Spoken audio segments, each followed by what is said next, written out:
X5 installation steps. Remove the tape from the top and side of the box. Open the box, take out the machine, collecting plate, remote control, and instruction manual. Open the back cover and install the collecting plate into the machine with the arrow pointing up and push it back into the machine.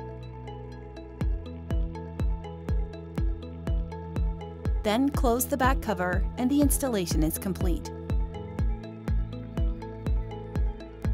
Pull out the power cord from the bottom of the machine.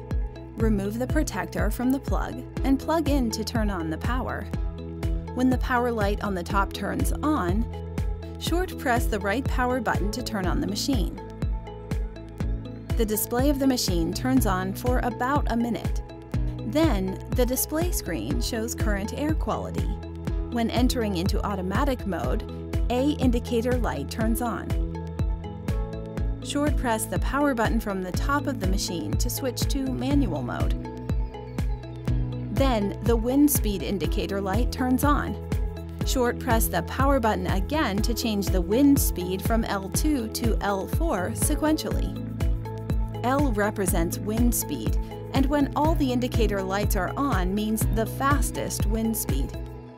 Continuing short press the power button to switch to sleep mode and moon lights up. Long press the power button to turn off the machine. All functions can be controlled by the remote control.